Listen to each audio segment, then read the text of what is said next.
wala kami halos stock na nadala. So, ay na tira kasi nga, syempre. So, 3 weeks lang kami sa Pinas. So, grocery kami ngayon. Pero, hindi naman to pang isang linggo. Yung kakainin lang namin. So, nagmahal na talaga yung bilihin din dito kahit papano. Pero, hindi naman ganun kamahal. So, tissue. Wala na rin kasi kami tissue. Medyo, pag nandito ka na sa medyo masasanay ka na rin na may tissue ka din dito sa bahay. Yan. Yan sa kusina. So, bumili kami ng chicken. Chicken, pang-adobo, tapos, ito, igigisa ko or ilalagay ko sa tinola. Sarap kasi yan. Tapos, saging. Kasi papasok na rin kami. Halos dalawang araw lang pahinga namin. Papasok na uli kami sa trabaho. So, lagi kami nagbabaon ng saging. Tapos, patatas. So, marami kaming dilata guys na iuwi. Ngayon, magdidilata muna kami. So, bumili kami patatas. Guys, lalagay namin yung corned beef ng patatas. So, tinapay, pambaon namin. So, yan, may napkin. And, bumili kami ng soft drinks kasi parang feel namin. And, ito, sibuyas. Isang ganito lagi yung binibili namin. And, ito, orange. So, lagi kaming bumibili ng orange pagka winter. Madalas kaming kumakain ng mga ganito. Alam mo kung magkano na to lahat? Nasa 600 na to. Ito, egg pala.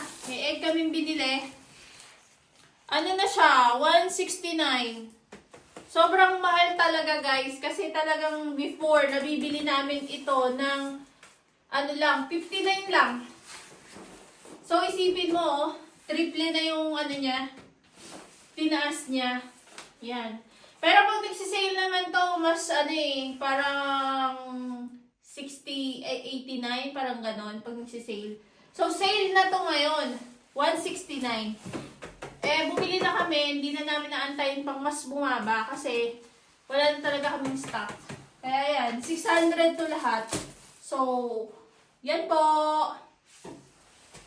Share ko lang. Maraming pong salamat. Bye!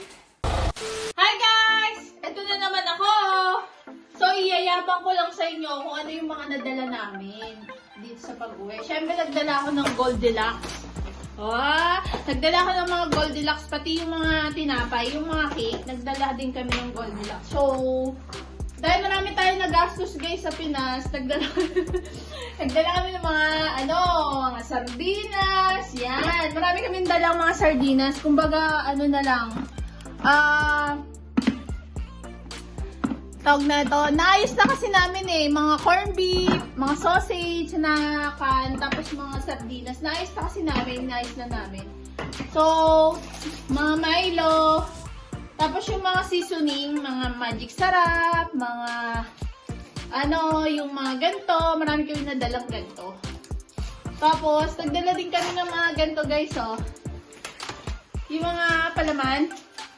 Kasi, pamimigay din namin. Parang, pasalubong. Mga palaman na nakasashay. Mga Eden cheese. Yan, Tapos, syempre, mga namimiss na mga kapal natin, mga Pilipino. Ito, nagbili kami ng ganito. Tapos, mga ganito. Yan. Yung mga namimiss namin, tapos yung mga cornic. Tapos, nagdala din po kami ng Star margarine. Star margarine. Tsaka guys, nakapagdala kami ng nagdala din kami ng guys, kikiam.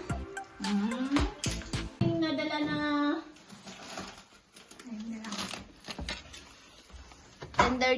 tender juicy. Tsaka fishball. Yan yung nadala namin, pabalik dito. So, dala din kami guys na pinatuyong daon ng saluyot at saka malunggay. So, ilalagay namin yan pagka may sasabaw-sabaw kami. Yan, saluyot, dahil ng saluyot.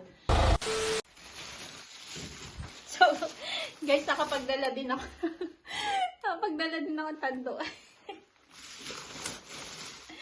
So, yung mga ganito, nagdala ko. May mga pasalubong kasi kami, yung mga, eto kasi yung mga gusto nila yung Yan, papamigay. pamimigay namin. Pasalubong. Mga pasalubong namin. Kadalin pagpasok. Yes. So, yan lang po yung nadala namin. Medyo, lang naman, onti lang naman. Medyo na, din kami, baka kasi, syempre, maharang kami dahil nga ang dami namin mga dalang mga Pinoy goods, gano'n. Pero, hindi naman kami na, hindi naman kami na, nakarating naman kami ng maayos. So, nagdala din kami ng mga pabango na cologne na gusto namin. Yun lang ang mga nadala namin. So, medyo nag-enjoy naman talaga kami sa Pinas. Magastos nga lang. Ang bis ng pera sa Pinas, no? Pero masaya naman po. Kaya, magtatrabaho ulit para May pangbakasyon. magpagbakasyon na naman. So, yun lang po. Na-share lang din namin. Marami pong salamat.